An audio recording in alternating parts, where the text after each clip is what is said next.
Hello my perfect family, कैसे हो आप सब लोग। आई होप कि आप सभी बहुत ही अच्छे होंगे। तो आज की वीडियो में हम लोग बात करेंगे कनेक्टिव टिश्यू के बारे में, जो कि एक बहुत ही इंपॉर्टेंट टॉपिक है। तो आप लोग कॉपी और पेन लेके बैठ जाइए और हम लोग अपना आज का लेक्चर स्टार्ट करते हैं। तो बात करें हम लोग यहाँ पे कनेक्टिव टिश्यू के बारे में, तो जैसा कि इसका नाम ही है कनेक्टिव टिश्यू, तो देखो ये करता क्या है कि हमारी बॉडी के अंदर जो भी डिफरेंट टिश्यू होते हैं, ठीक है, यानी कनेक्टिव टिश्यू के अलावा और भी जो टिश्यू होते हैं, लाइक हमारा एपिथेलियल टिश्यू हो गया, मसल टिश्यू, ठीक है, नर्वस टिश्यू, तो उन सबको भी, और उसके बाद जो हमारी बॉडी के अंदर जितने भी ऑर्गन्स होते हैं, तो यानी हमारी बॉडी के अंदर जितने भी स्ट्रक्चर हैं, उन सबको जोड़ने का काम यहाँ पे कनेक्टिव टिश्यू करता है, ठीक है। अब आप लोग इसको बिल्कुल सिंपली ऐसे समझ सकते हो कि जैसे हमारा जो घर होता है, ठीक है, तो वहाँ पे ईंटों को जोड़ने का काम कौन करता है? सीमेंट करता है। तो उसी तरीके से हमारी बॉडी के अंदर जितने भी ऑर्गन्स होते हैं, उनको जोड़ने का काम हमारा यहाँ पे कनेक्टिव टिश्यू करता है, ठीक है। और उसके साथ साथ जब देखो जोड़ता है तो उसको सपोर्ट भी प्रोवाइड करता है और जो है बाइंड भी करता है।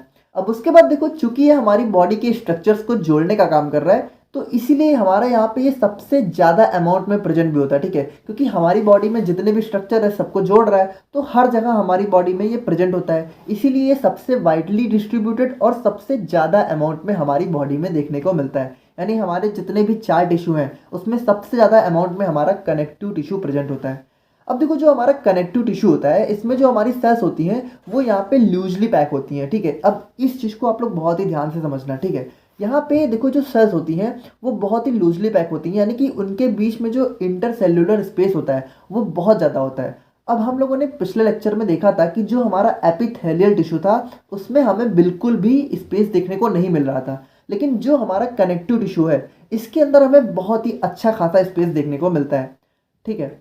तो कनेक्टिव टिश्यू के टाइप्स को समझने से पहले हम लोग यहाँ पे कंपोजिशन ऑफ कनेक्टिव टिश्यू को समझ लेते हैं, यानी कि जो हमारा कनेक्टिव टिश्यू है वो किन किन चीज़ों से मिलकर बना होता है, क्योंकि जो हमारा टाइप्स ऑफ कनेक्टिव टिश्यू है उसमें ये सारी चीज़ें बहुत ही ज़्यादा इंपॉर्टेंट रोल प्ले करती हैं। तो देखो, जो हमारा कनेक्टिव टिश्यू होता है, ठीक है, मान लो ये हमारा कोई टिश्यू है, ठीक है, जो कि हमारा कनेक्टिव टिश्यू है।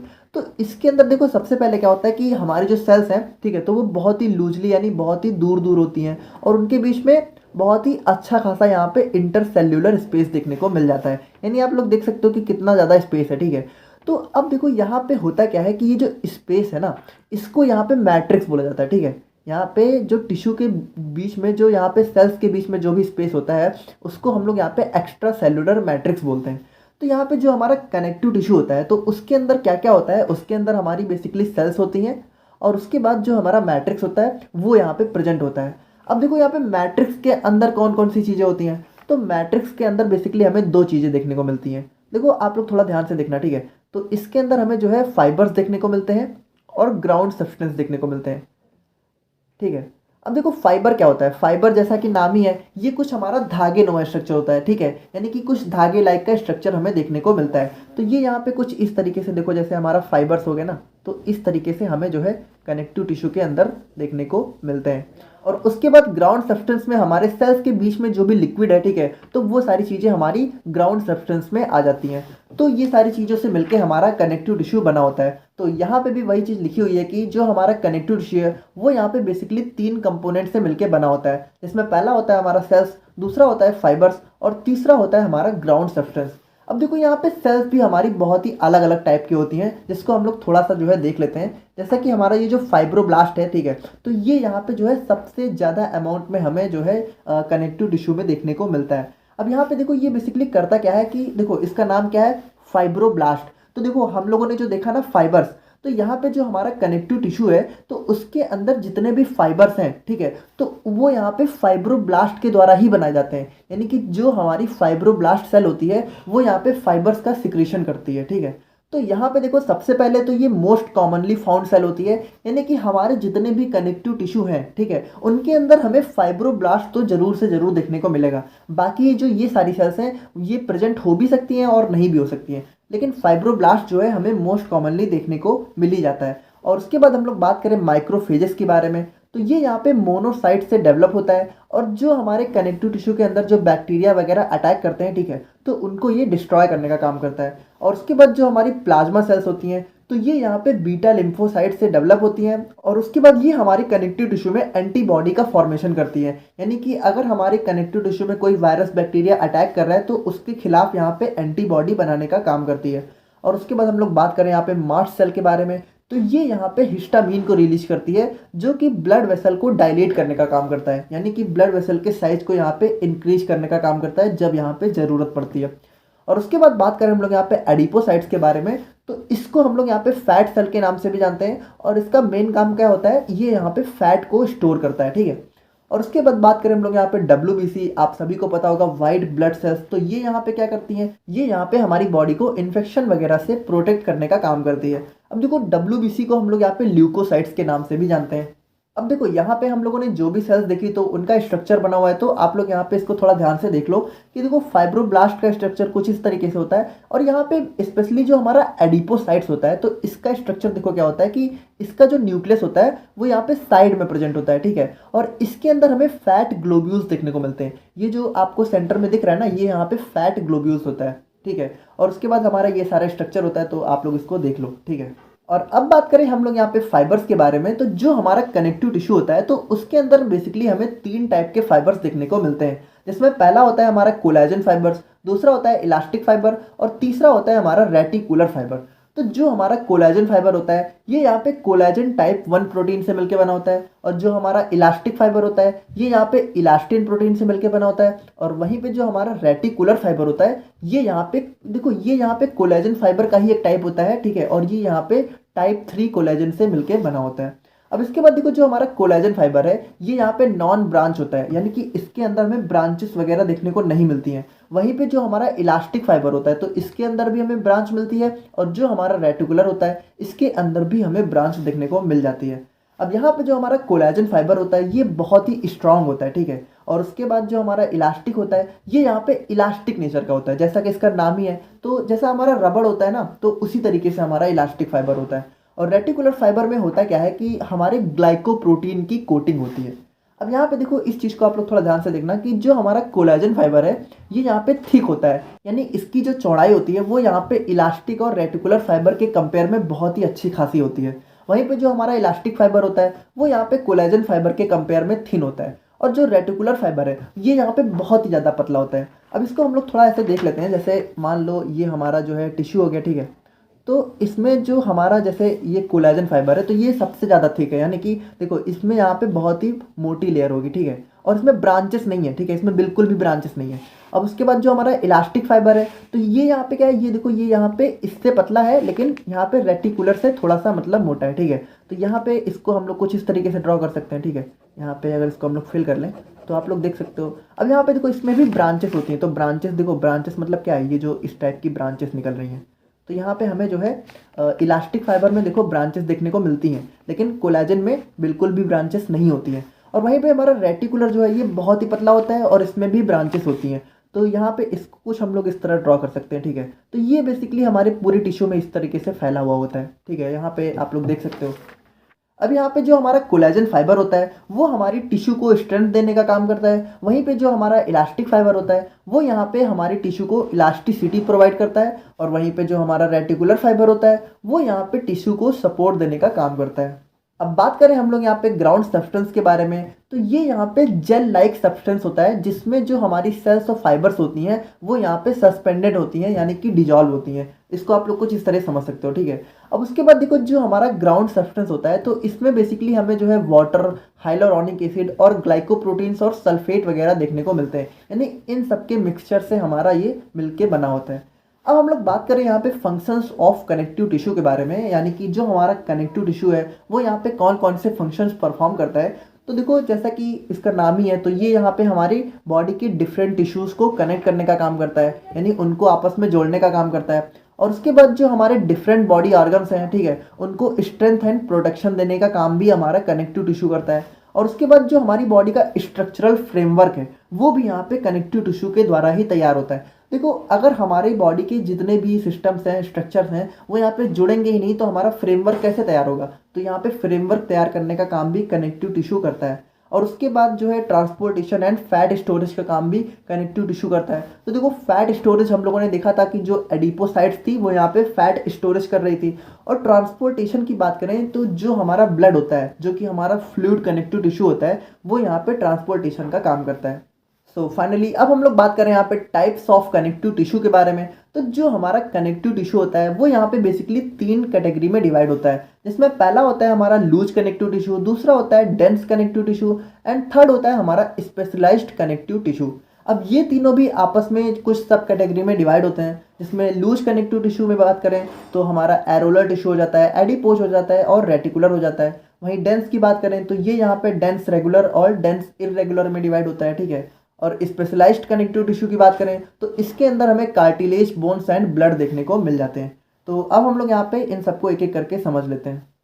तो बात करें हम लोग यहाँ पे लूज कनेक्टिव टिश्यू के बारे में, तो देखो ये जैसा इसका नाम ही है, तो यहाँ पे क्या होता है कि जो हमारी सेल्स होती हैं और फाइबर्स होते हैं वो यहाँ पे बहुत ज़्यादा लूजली पैक होते हैं, ठीक है। और यहाँ पे देखो ये क्या करता है, ये हमारी पूरी बॉडी में पहली बार प्रेजेंट होता है। यानी कि देखो हमारा जो मेन कनेक्टिव टिश्यू है वो यहाँ पे लूज कनेक्टिव टिश्यू ही है, ठीक है। हमारी पूरी बॉडी में सबसे ज़्यादा अमाउंट में हमें लूज कनेक्टिव टिश्यू देखने को मिलता है। अब उसके बाद देखो इसमें जो हमारा मतलब जो हमारा ग्राउंड सब्सटेंस होता है उसका प्रोपोर्शन यहाँ पे बहुत ज़्यादा होता है, ठीक है। यानी कि जो हमारा मैट्रिक्स है उसमें जो हमारा ग्राउंड सब्सटेंस है वो बहुत ज़्यादा देखने को मिलेगा, और जो फाइबर्स और सेल्स हैं वो यहाँ पे थोड़े कम अमाउंट में देखने को मिलेंगी और बहुत ही लूजली अरेंज होंगी।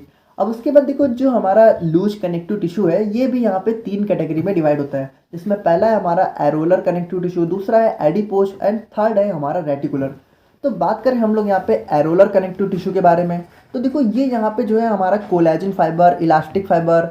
अब देखो यहाँ पे आप लोग थोड़ा ध्यान से देखना, जो हमारा एरोलर कनेक्टिव टिश्यू है ये हमारा बहुत ही इंपॉर्टेंट कनेक्टिव टिश्यू होता है, क्योंकि इसके अंदर हम लोगों ने जितना कुछ देखा था, यानी जितने भी सेल्स हैं और जितने भी फाइबर्स हैं वो सारी की सारी हमारी एरोलर कनेक्टिव टिश्यू के अंदर प्रेजेंट होती हैं, ठीक है। जो हम लोग अभी आगे देखने वाले हैं उनमें कुछ चीज़ें मिलेंगी, कुछ नहीं मिलेंगी, लेकिन जो हमारा एरियोलर है उसके अंदर हम लोगों ने अभी जितनी भी सेल्स देखी हैं और जितने भी फाइबर्स देखे हैं वो सारे के सारे देखने को मिलेंगे। यानी हमारा collagen fibre, elastic fibre, reticular fibre और जितनी भी सेल्स हैं, fibroblast, microphages, plasma cells, adipocytes, वो सारी की सारी लगभग हमें देखने को मिल जाती हैं। अब इसकी लोकेशन की बात करें तो ये हमारी स्किन के नीचे और हमारे मसल्स के बीच में देखने को मिलता है। और उसके बाद यहाँ पे फंक्शंस की बात करें तो ये यहाँ पे जो है स्ट्रेंथ, इलास्टिसिटी और टिश्यू को सपोर्ट देने का काम करता है। अब यहाँ पे आप लोग एरियोलर टिश्यू के फिगर को थोड़ा ध्यान से देखना। देखो यहाँ पे हमें सब कुछ देखने को मिल रहा है। देखो ये जो ये वाली सेल है ये हमारी माइक्रोफेजेस हो गई, ठीक है, और ये वाली हमारी एडिपोसाइट्स हो गई,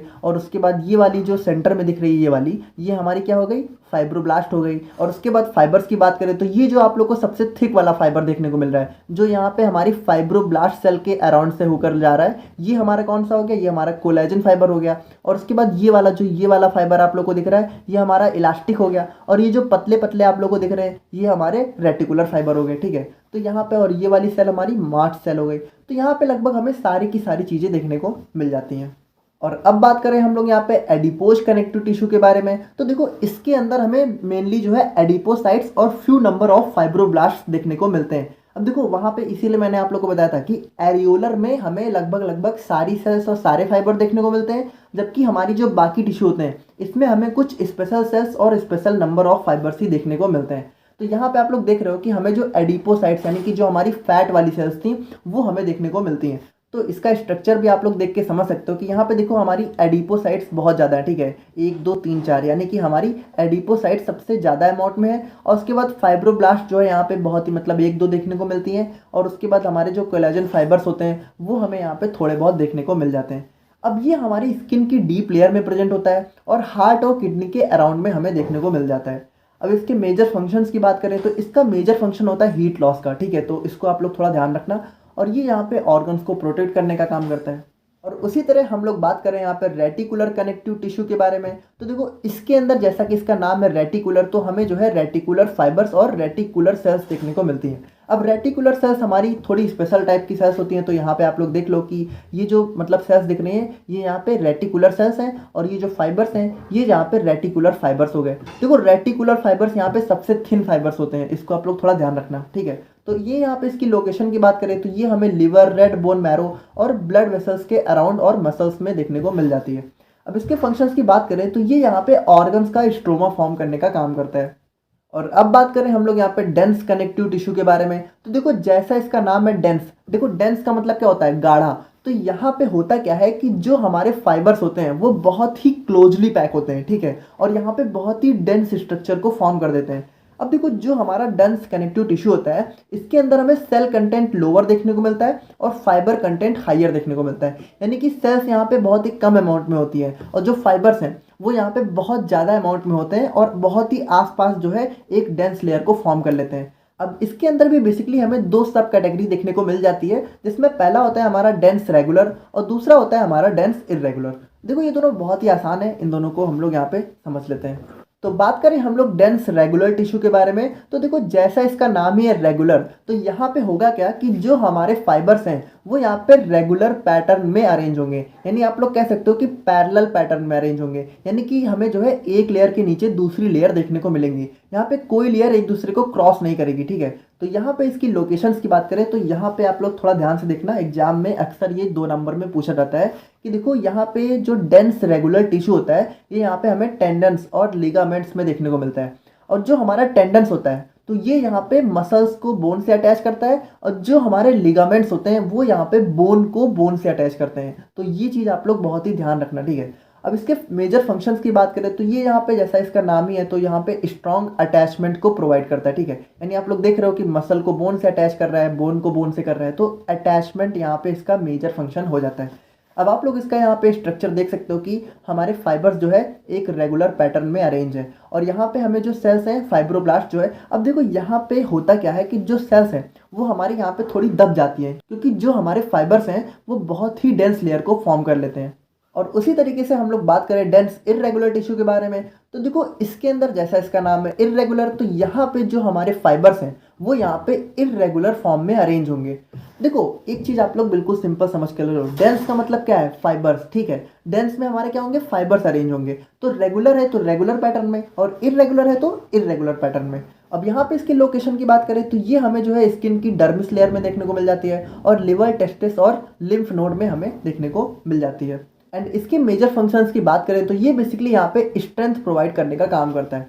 अब आप लोग इसका स्ट्रक्चर भी देख सकते हो कि यहाँ पे देखो जो हमारे फाइबर्स हैं वो बहुत ही इर्रेगुलर पैटर्न में अरेंज है, ठीक है। यानी एक दूसरे को क्रॉस कर रहे हैं, यहाँ पे टेढ़े मेढ़े जा रहे हैं, यानी कोई भी रेगुलरिटी देखने को नहीं मिल रही है। और अब बात करें हम लोग यहाँ पे स्पेशलाइज्ड कनेक्टिव टिश्यू के बारे में, तो देखो जो हम लोगों ने डेंस और लूज कनेक्टिव टिश्यू को देखा, तो उनको छोड़ के जो हमारे स्पेशलाइज्ड कनेक्टिव टिश्यू होते हैं ये यहाँ पे बेसिकली सपोर्टिव नेचर के होते हैं, और जो भी हमारा फ्रेमवर्क है बॉडी का उसको जो है सपोर्ट करने का काम करते हैं, और हमारा जो इंटरनल ऑर्गन है उसको यहाँ पे प्रोटेक्ट करने का काम भी करते हैं, और हमारी बॉडी को एक पोस्चर प्रोवाइड करते हैं। अब इसके अंदर बेसिकली हमें कार्टिलेज, बोन्स और ब्लड देखने को मिल जाता है।